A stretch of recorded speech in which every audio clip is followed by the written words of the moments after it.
നമ്മുടെ സൂര്യപ്രകാശത്തിൽ നിന്ന് നമുക്ക് കിട്ടുന്ന വൈറ്റമിനാണ് വൈറ്റമിൻ ഡി. ഈ വൈറ്റമിൻ ഡിയുടെ അഭാവം ഇന്ന് ഒരുപാട് ആളുകൾ പ്രയാസപ്പെടുത്തുന്നുണ്ട്. പലപ്പോഴും അതിന്റെ ലക്ഷണങ്ങൾ തിരിച്ചറിയാറില്ല. ഒരുപാട് കഴിഞ്ഞ് പല ടെസ്റ്റുകളും ചെയ്തിട്ട് അവസാനമായിരിക്കും വൈറ്റമിൻ ഡിയുടെ ടെസ്റ്റ് പലപ്പോഴും ചെയ്യുന്നത്.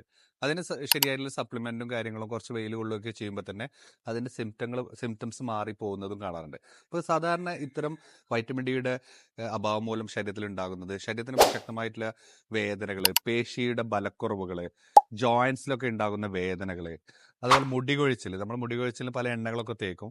പക്ഷെ അതിന്റെ ഫൈനൽ ആയിട്ടുള്ള ചിലപ്പോൾ വൈറ്റമിൻ ഡിയുടെ ഒരു ഡെഫിഷ്യൻസി കൊണ്ടായിരിക്കാം ചിലപ്പോൾ ഈ മുടി കൊഴിയുന്നത് നമ്മൾ തിരിച്ചറിയാറില്ല.